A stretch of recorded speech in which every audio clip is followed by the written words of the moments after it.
Hello दोस्तों, कैसे हैं आप लोग।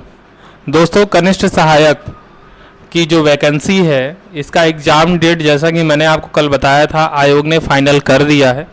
27 अगस्त को आपका ये एग्ज़ाम होगा 10 से 12 बजे के बीच में। 2 घंटे का पेपर है।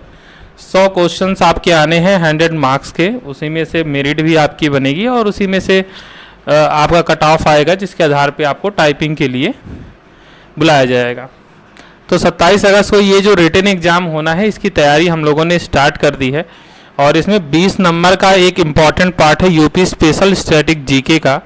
उसमें करंट वगैरह भी रहेंगे, मतलब 20 नंबर का आएगा यूपी स्पेशल से रिलेटेड। ठीक है, तो सेट 1 हमने 10 क्वेश्चन डिस्कस किए थे और सेट 2 से अब हमने 20 क्वेश्चन लेना स्टार्ट कर दिया है। आज हम सेट 3 लेकर के आ रहे हैं। आप प्रैक्टिस करें, प्रैक्टिस करके देखें कि आप कहाँ पे स्टैंड कर रहे हैं, कितने क्वेश्चन आपके सही हो रहे हैं।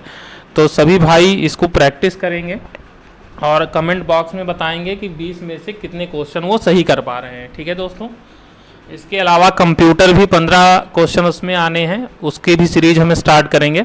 और उसके अलावा मॉक टेस्ट के बारे में भी हम प्लान कर रहे हैं कि आपका जो है 100 मार्क्स का पूरा एक पेपर, कम से कम आपको 8-10 मॉक टेस्ट हो जाए, जिससे कि आपकी प्रैक्टिस अच्छे से हो जाए। तो चलिए समय को बिना लॉस किए हुए शुरू करते हैं आज का सेट 3 और लेते हैं आज का पहला क्वेश्चन। आज का देखिए पहला क्वेश्चन है, जिलों की संख्या की दृष्टि से निम्नलिखित में से कौन सा मंडल सबसे छोटा है। देखिए आपको बताना है, जैसे आपको पता होगा कि कुल कितने मंडल हैं उत्तर प्रदेश में, तो कुल 18 मंडल हैं। ठीक है दोस्तों, तो इन 18 मंडलों में आपको बताना है कि कौन सा मंडल है जो जिलों की संख्या की दृष्टि से सबसे छोटा है। अब जैसे अगर बात करें लखनऊ की, तो लखनऊ जो मंडल है इसमें 6 ज़िले आते हैं। ठीक है, लखनऊ है, उन्नाव, रायबरेली, सीतापुर, हरदोई व लखीमपुर खीरी। कानपुर की बात करें तो इसमें भी 6 ज़िले आते हैं, कानपुर नगर, कानपुर देहात, इटावा, फर्रुखाबाद, कन्नौज और औरैया। प्रयागराज की अगर बात करें तो प्रयागराज में 4 ज़िले आते हैं। ठीक है दोस्तों, एक तो आपका प्रयागराज है, प्रतापगढ़ है, फतेहपुर है और कौशाम्बी है। इसका जो ऑप्शन नंबर सी है झांसी, सही आंसर इसका झांसी होगा। झांसी में 3 ज़िले आते हैं, झांसी, ललितपुर व जालौन। ठीक है, तो अगर जिलों की दृष्टि से देखा जाए तो सबसे छोटा ज़िला कौन सा हो जाएगा दोस्तों, सबसे छोटा ज़िला हो जाएगा झांसी, क्योंकि इसमें केवल 3 ज़िले आते हैं। अगले क्वेश्चन की तरफ बढ़ते हैं। क्वेश्चन नंबर 2 है, निम्नलिखित में से किस जिले का मुख्यालय खलीलाबाद है। आमतौर पर देखिए दोस्तों, आप देखते होंगे कि जो जिले होते हैं उनका मुख्यालय भी वहीं पे होता है, लेकिन बहुत सारे ऐसे जिले हैं जिनका मुख्यालय उनके ज़िले से हट करके है। ठीक है, जैसे लास्ट टाइम मैंने आपको एक एग्जांपल दिया था कि अमेठी जो ज़िला है उसका मुख्यालय गौरीगंज है। ठीक है, तो अब आपको बताना है कि निम्न में से किसका मुख्यालय खलीलाबाद है। अगर मैं बात करूँ कौशाम्बी की, तो कौशाम्बी का जो मुख्यालय है वो मंझनपुर होता है। ठीक है, भदोही की बात करें तो भदोही का मुख्यालय क्या होता है, भदोही का मुख्यालय होता है ज्ञानपुर। ठीक है, इसी तरीके से अगर बात करें कानपुर देहात की, तो इसका मुख्यालय है अकबरपुर माती। ठीक है दोस्तों, तो इस क्वेश्चन का राइट आंसर हो जाएगा संत कबीर नगर। संत कबीर नगर का जो मुख्यालय है दोस्तों वो है खलीलाबाद। ये चीज़ आप ध्यान रखिएगा। देखिए नोट्स अगर आप बना रहे हो तो जैसे जैसे मैं चीज़ें बताता जा रहा हूँ ना, तो आप उसको नोट करते जाइएगा, क्योंकि ये थ्योरी क्लास नहीं है, प्रैक्टिस क्लास है, इसलिए बहुत ज़्यादा मैं फैक्ट इसमें जो है नहीं लिखना चाहता हूँ।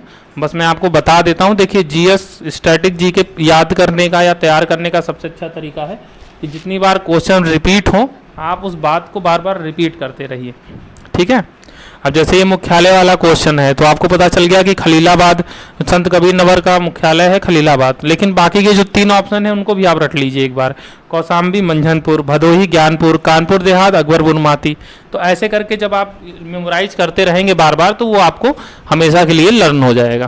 क्वेश्चन नंबर 3 पे आइए। उत्तर प्रदेश को पूर्व में आगरा एवं अवध का संयुक्त प्रांत नाम कब मिला। देखिए आपको पता ही होगा कि उत्तर प्रदेश का जो वर्तमान नाम है, इससे पहले यूनाइटेड प्रोविंस था। ठीक है, किसी टाइम पीरियड में कुछ और था, एक टाइम पीरियड में इसका नाम था आगरा एवं अवध का संयुक्त प्रांत। तो आपको बताना है कि आगरा एवं अवध का संयुक्त प्रांत नाम कब मिला है। 1836 में मिला है, 77 में मिला है, 1902 में या 1937 में। देखिए अगर बात करें 1836 में, क्रम से ही लिखा है, मैं एक्सप्लेन कर देता हूँ। 1836 में उत्तर प्रदेश को उत्तर पश्चिम प्रांत के नाम से जाना जाता था। फिर 1877 से ये उत्तर पश्चिमी प्रांत एवं अवध के नाम से जाना गया। 1902 में इसे आगरा एवं अवध का संयुक्त प्रांत नाम मिला। और 1937 में, जब 1935 का भारत सरकार अधिनियम आया था, उसके बाद 1937 से इसे संयुक्त प्रांत यानी यूनाइटेड प्रोविंस के नाम से जाना जाने लगा। ठीक है ना। और आधुनिक जो उत्तर प्रदेश नाम है आपको पता ही होगा, 24 जनवरी 1950 से ये नाम मिला है। 24 जनवरी को उत्तर प्रदेश दिवस मनाया जाता है, ये भी याद रखिएगा। 2018 से, कब से स्टार्ट हुआ है उत्तर प्रदेश दिवस मनाना, तो 2018 से, ये भी याद रखिएगा। तो ये जो पार्टिकुलर क्वेश्चन है इसका आंसर हो जाएगा 1902। 1902 में आगरा एवं अवध का संयुक्त प्रांत नाम मिला था उत्तर प्रदेश को। ठीक है दोस्तों। अब आइए क्वेश्चन नंबर 4 की तरफ चलते हैं। क्वेश्चन नंबर 4 में देखिए क्या है कि निम्नलिखित में से कौन सा जिला, ठीक है, एनसीआर, एनसीआर का मतलब होता है नेशनल कैपिटल रीजन यानी राष्ट्रीय राजधानी क्षेत्र। ठीक है। तो आपको बताना है कि निम्नलिखित में से कौन सा जिला है जो कि एनसीआर में शामिल किए जाने हेतु प्रस्तावित जिला नहीं है। थोड़ा सा आप कंफ्यूज हो सकते हैं। देखिए सबसे पहले तो ये जान लीजिए कि एनसीआर में कौन कौन से जिले आते हैं। एनसीआर में उत्तर प्रदेश के 8 जिले आते हैं। कौन कौन से? मेरठ, गाजियाबाद, गौतम बुद्ध नगर, बुलंदशहर, हापुड़, बागपत, मुजफ्फरनगर और शामली। तो ये 8 जिले तो ऑलरेडी आते हैं। इसके अलावा 4 जिले और हैं जिनको जो है रिकमेंड किया गया कि इनको भी एनसीआर में शामिल किया जाएगा। तो अगर इनको भी शामिल कर लिया जाता है तो 8-4 टोटल 12 जिले हो जाएंगे। ये 4 जिले कौन से प्रस्तावित किए गए? मथुरा, अलीगढ़, हाथरस और सहारनपुर। तो देखिए मथुरा भी प्रस्तावित किया गया, अलीगढ़ भी किया गया, सहारनपुर भी, यानी ये अभी प्रस्तावित किए गए, शामिल नहीं है। लेकिन शामली तो ऑलरेडी शामिल है ना, उसको प्रस्तावित करने की क्या जरूरत है। तो इसमें कौन सा जिला जो है वो प्रस्तावित नहीं किया गया है, तो वो होगा शामली, क्योंकि शामली ऑलरेडी एनसीआर में इंक्लूडेड है। ठीक है दोस्तों। क्वेश्चन देखिए ऐसे ही बनेंगे, क्वेश्चन तो सरल होंगे, बस आपका वो आईक्यू चेक करेगा कि आप चीज़ों को कितनी गंभीरता से पढ़ते हैं। ठीक है। क्वेश्चन कठिन नहीं बनते हैं, कठिन आप बना देते हैं, क्योंकि आप जो पढ़ते हैं ना तो उसको आप अच्छे से नहीं पढ़ते, एनालाइज करके नहीं पढ़ते हैं। ठीक है, इस वजह से दिक्कत है। आइए क्वेश्चन नंबर 5 की तरफ बढ़ते हैं। 1844 में प्रदेश का पहला केंद्रीय कारागार कहाँ खोला गया था? एक तो ये क्वेश्चन का नंबर 5 तो है ही है, एक इसमें क्वेश्चन और आपको मिल रहा है। अगर आपसे ये पूछ लिया कि उत्तर प्रदेश का पहला केंद्रीय कारागार कब खोला गया, तो 1844 में, ये यहीं पे मिल गया आपको। अब आपको बताना है कि ये जो 1844 में केंद्रीय कारागार खोला गया, तो ये कहाँ पे खोला गया? नैनी में खोला गया, बरेली में, फतेहगढ़ में या आगरा में? तो देखिए अगर बात करें कारागार की तो ये खोला गया था आगरा में। कहाँ खोला गया था दोस्तों? तो ये आगरा में खोला गया था 1844 में। ठीक है दोस्तों। केंद्रीय कारागार, देखिए केंद्रीय कारागार अलग होता है, राज्य कारागार, जिला कारागार, ठीक है ना, उप कारागार, तो इसमें कई डिवीजन है, तो इस डिवीजन को आपको समझना है। अगर इस समय हम देखें तो उत्तर प्रदेश में 6 सेंट्रल कारागार जेल हैं।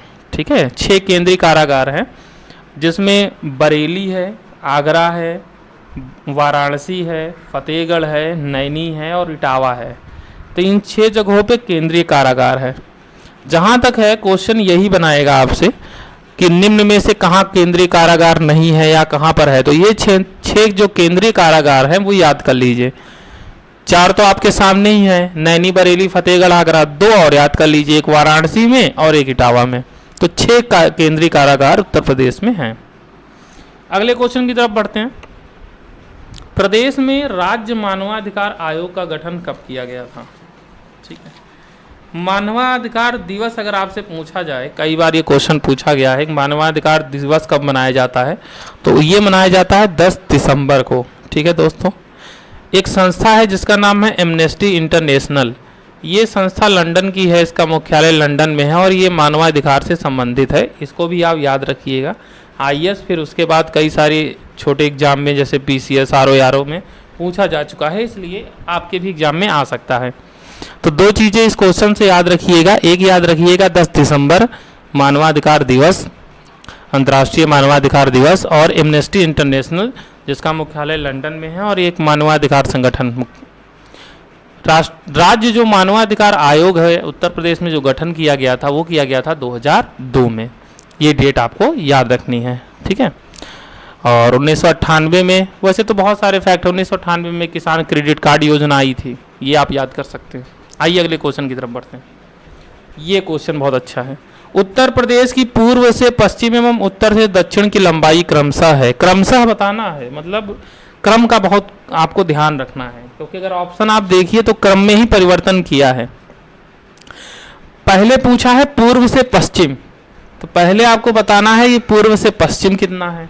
तो पूर्व से पश्चिम लंबाई कितनी है? 650, यानी 650 किलोमीटर। और उत्तर से दक्षिण कितना है? उत्तर से दक्षिण है आपका 240 किलोमीटर। इसका मतलब कि पूर्व से पश्चिम की जो लंबाई है वो ज़्यादा है, उत्तर से दक्षिण की जो लंबाई है वो कम है। तो इसका सही आंसर हो जाएगा डी। पहले पूर्व से पश्चिम वाला आएगा, उसके बाद दक्षिण से उत्तर से दक्षिण वाला, यानी 650 से लेकर के 240 किलोमीटर।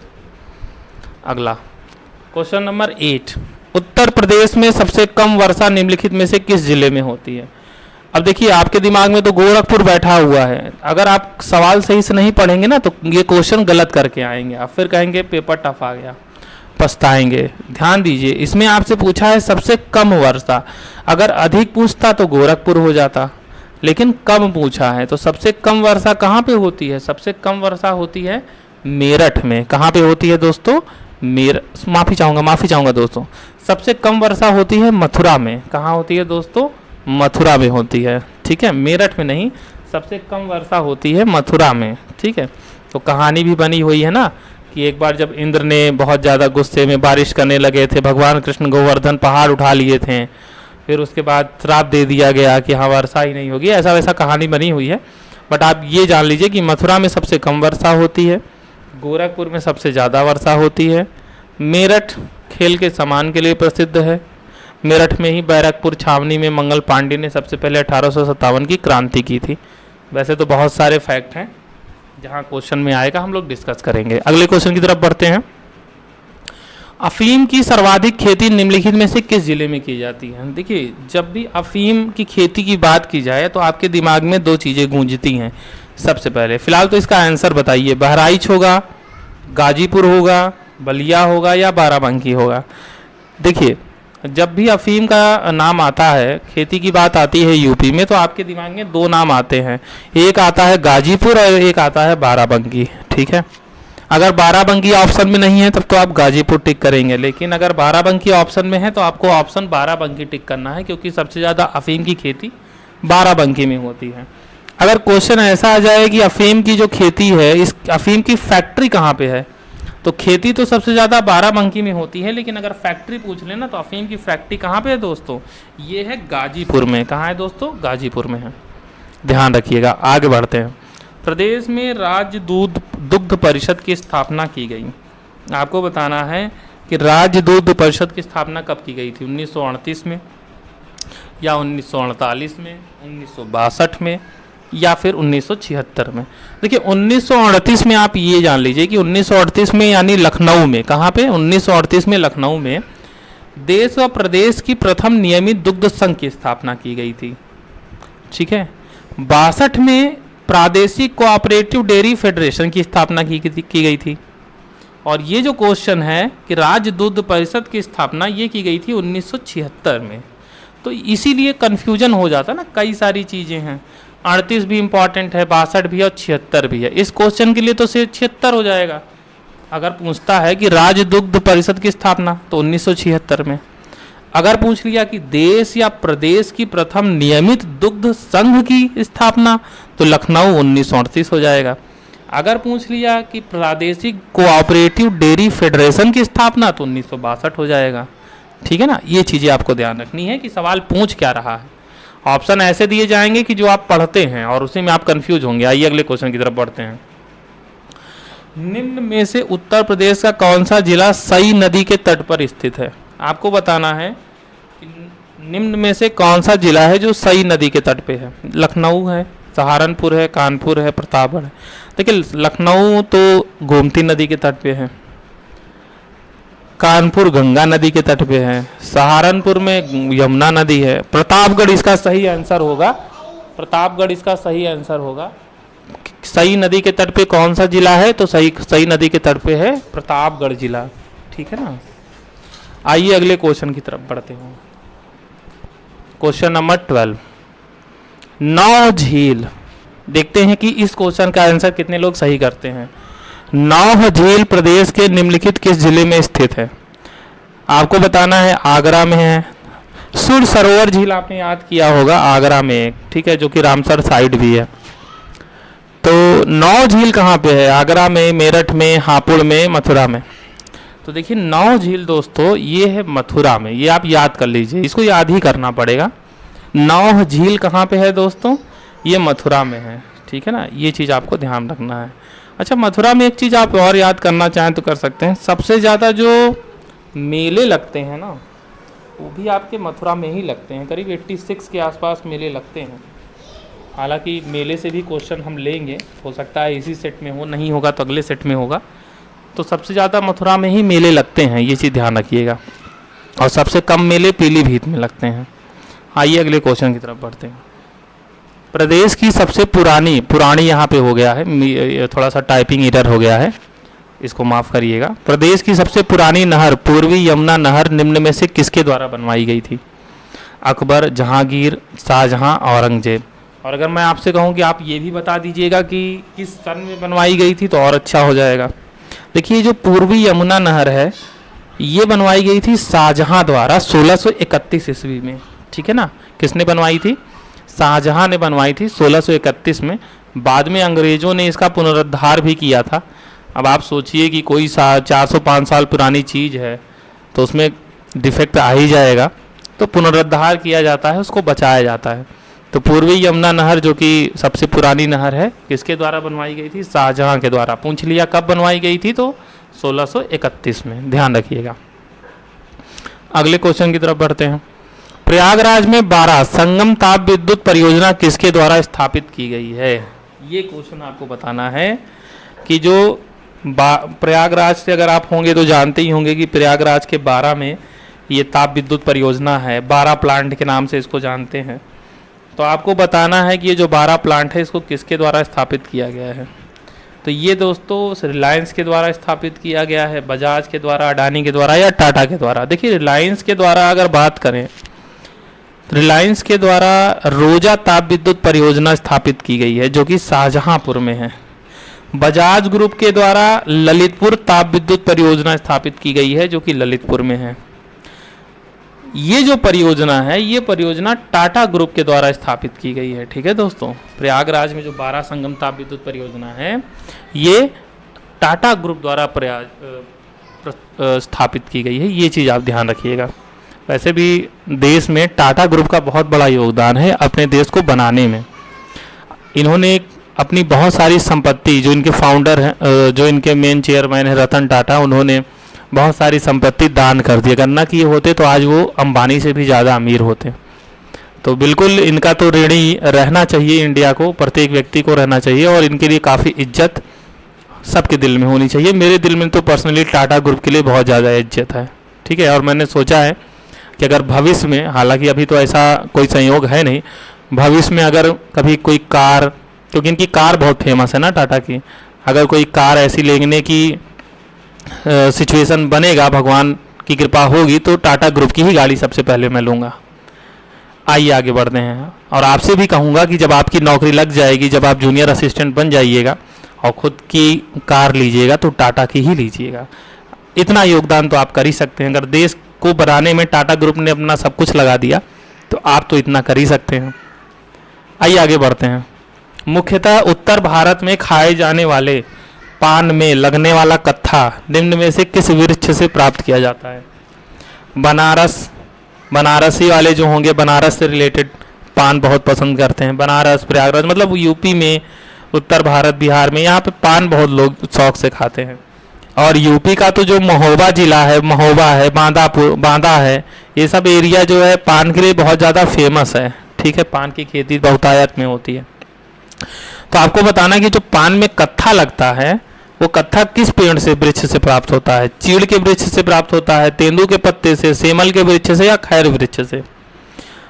तेंदू के पत्ते से बनती है बीड़ी, जो बीड़ी बनती है ना दोस्तों, वो तेंदू के पत्ते से बनती है। सेमल के वृक्ष से जो माचिस की तीलियां बनती हैं, तो जो माचिस की तीली स्टिक होती है ना, वो सेमल के वृक्ष से बनती है। कत्था मिलता है खैर वृक्ष से। किस वृक्ष से मिलता है दोस्तों? खैर वृक्ष से मिलता है। ये चीज आप ध्यान रखिएगा। आइए अगले क्वेश्चन की तरफ बढ़ते हैं। उत्तर प्रदेश में सहभागी वन प्रबंधन योजना किसके सहयोग से चलाई जा रही है? देखिए, ये सहभागी वन प्रबंधन योजना जो चलाई जा रही है, ये योजना 2010 से चलाई जा रही है और ये जापान के सहयोग से चलाई जा रही है। और ये सहभागी वन प्रबंधन योजना के अंतर्गत ही सोनभद्र का एक गांव है बेलहत्थी, तो बेलहत्थी को वन ग्राम के को घोषित किया गया है। वो इसी योजना के तहत 2010 में घोषित किया गया था। ठीक है, पहला वन ग्राम कौन है? बेलहत्थी। कहाँ पे है? सोनभद्र। तो ये जापान के सहयोग से चल रही है योजना, 2010 से चल रही है, ध्यान रखिएगा। अगले क्वेश्चन की तरफ बढ़ते हैं। उत्तर प्रदेश में निम्नलिखित में से कौन सा क्षेत्र काले हिरण के लिए प्रसिद्ध है? ये तो मुझे ज़रूर पता है क्योंकि मेरा क्षेत्र यहीं से रिलेटेड है। देखिए, अलीगढ़ का गभाना क्षेत्र, चंबल के बीहल, प्रयागराज का मेजा कोरांव क्षेत्र, ये ए और बी। देखिए, ऑप्शन इसमें गलत है। ठीक है, यहाँ पे होना चाहिए ए और सी। ठीक है, क्योंकि अलीगढ़ का जो गभाना क्षेत्र है और प्रयागराज का मेजा कोरांव क्षेत्र, ये दोनों ही काले हिरण के लिए प्रसिद्ध हैं। चंबल के बीहर नहीं है। ठीक है, तो ए और बी जहां पे लिखा, ऑप्शन तो डी ही सही होगा क्योंकि ए और सी दोनों है, तो बी की जगह आप सी कर लीजिएगा। जो इसमें लिखा है ना ए और बी दोनों, तो यहाँ पे आप कर लीजिएगा ए और सी दोनों। अलीगढ़ का गभाना क्षेत्र और प्रयागराज का मेजा कोरांव क्षेत्र ये काले हिरण के लिए प्रसिद्ध है। ये चीज ध्यान रखिएगा। क्वेश्चन नंबर 18, राज्य का सबसे छोटा पक्षी विहार शेखा झील पक्षी विहार निम्न में से किस जिले में स्थित है? अब देखिए, क्वेश्चन मैंने आपको यही बता दिया। राज्य का सबसे छोटा पक्षी विहार अगर आपसे पूछ ले तो क्या बताएंगे? शेखा झील पक्षी विहार। अगर पूछ ले राज्य का सबसे छोटा वन्य जीव विहार, वन्य जीव विहार अलग है, पक्षी विहार अलग है। पक्षी विहार पूछेगा तो शेखा झील पक्षी विहार, वन्य जीव विहार पूछेगा तो महावीर स्वामी वन्य जीव विहार। तो ये शेखा झील पक्षी विहार कहाँ पे है? ये है दोस्तों अलीगढ़ में। ठीक है, कहाँ पे है दोस्तों? अलीगढ़ में है। आइए अगले क्वेश्चन की तरफ बढ़ते हैं। प्रदेश में सर्वाधिक शिशु लिंगानुपात वाला जिला निम्न में से कौन सा है? बहुत सारे लोग इसमें भी गलत करेंगे। आप बताइए क्या होगा? बलरामपुर, बागपुर, जौनपुर, गौतम बुद्ध नगर। अगर आपने केवल लिंगानुपात देखा और जौनपुर टिक कर दिए तो आपका 1 नंबर गया, 0.25 गया। एक क्वेश्चन भी गलत हुआ प्लस 0.25 नंबर भी गया। इसमें पूछा है सबसे ज्यादा शिशु लिंगानुपात, तो सबसे ज्यादा शिशु लिंगानुपात कहाँ है? वो है बलरामपुर में। कहाँ है दोस्तों? बलरामपुर में। सबसे कम शिशु लिंगानुपात कहाँ है? बागपत में है। सर्वाधिक लिंगानुपात जौनपुर, और सबसे कम लिंगानुपात गौतम बुद्ध नगर। तो अगर लिंगानुपात केवल आता है तो आंसर बदल जाएगा, शिशु लिंगानुपात आता है तो आंसर बदल जाएगा। ये चीज आपको ध्यान रखना है, यही चीज आपको पकड़नी है, यही एग्जाम का लेवल होता है। पकड़ लिए तो कोई लेवल नहीं है, नहीं पकड़ पाए तो फिर हाई लेवल चिल्लाना है। और आज का लास्ट क्वेश्चन, क्वेश्चन नंबर 20, ये क्वेश्चन मैंने थोड़ा सा लिया है लेवल का, थोड़ा सा टफ है। प्रदेश में न्यूनतम जनघनत्व वाले जिलों को बढ़ते क्रम में निम्न में से कौन सा है? देखिए, कह रहा है कि जो सबसे कम जनघनत्व वाले जिले हैं, अगर हम उसको अरेंज करें तो बढ़ते क्रम में सही क्रम कौन सा होगा? यानी जो सबसे कम है वो पहले, फिर उससे ज़्यादा, फिर उससे ज़्यादा, इस तरीके से, जिसे आप आरोही क्रम कहते हैं। तो देखिए, इस क्वेश्चन को करने के लिए कम से कम आपको जो शुरू के न्यूनतम जनघनत्व वाले 5 जिले हैं उनका क्रम याद होना चाहिए। अगर वो क्रम याद होगा तभी आप कर पाएंगे, अगर वो क्रम याद नहीं होगा तो नहीं कर पाएंगे। मैं वो क्रम आपको बता देता हूँ। तो न्यूनतम जनघनत्व वाले अगर बात करें तो अगर इसको बढ़ते क्रम में व्यवस्थित करेंगे तो सबसे कम जनघनत्व है ललितपुर में, फिर उसके बाद सोनभद्र, फिर हमीरपुर, फिर महोबा, फिर चित्रकूट। तो देखिए कौन सा ऑप्शन बनेगा? ललितपुर, ललितपुर के बाद महोबा। चलिए यहाँ तक तो ठीक है। महोबा के बाद सोनभद्र गलत हो गया क्योंकि सोनभद्र महोबा से पहले आएगा। बी वाला देखिए, सोनभद्र हमीरपुर चित्रकूट, ये सही है क्योंकि बीच में महोबा नहीं है तो कोई दिक्कत नहीं है। लेकिन सोनभद्र हमीरपुर चित्रकूट ये सीरियल तो सही चल रहा है। सी भी देख लीजिए, महोबा सोनभद्र, नहीं महोबा के बाद सोनभद्र तो होगा ही नहीं क्योंकि सोनभद्र पहले आएगा। ललितपुर चित्रकूट सही है, महोबा नहीं, चित्रकूट के बाद महोबा नहीं आएगा, महोबा चित्रकूट से पहले आएगा। तो इसका एक ही ऑप्शन सही है, वो ऑप्शन है बी। ठीक है दोस्तों, तो दोस्तों आई होप कि आज का वीडियो आपको काफ़ी अच्छा लगा होगा। अगर आपको वीडियो अच्छा लगा है तो हमारे वीडियो को लाइक ज़रूर कर दीजिएगा। कमेंट में हमें ज़रूर बताइएगा कि आपके 20 में से कितने क्वेश्चन सही हुए, क्वेश्चन का लेवल कैसा था ये भी आप बताइएगा, और आपकी तैयारी अच्छी हो पा रही है इन वीडियो से या नहीं हो पा रही है वो भी बताइएगा। और दोस्तों अगर अभी तक आपने हमारे चैनल को सब्सक्राइब नहीं किया है तो हाथ जोड़कर आपसे निवेदन है कि हमारे चैनल को सब्सक्राइब कर दें। नया चैनल है इसलिए आपके सपोर्ट की बहुत ज़्यादा ज़रूरत है। आपका सपोर्ट ही हमारे लिए सारी चीज़ है। मतलब जैसे विश्व धरोहर होता है ना, तो समझ लीजिए ऐसी धरोहर है आपका सब्सक्राइब जो हमारे हौसले को बढ़ाता है। मिलते हैं कल सेट 4 में, तब तक के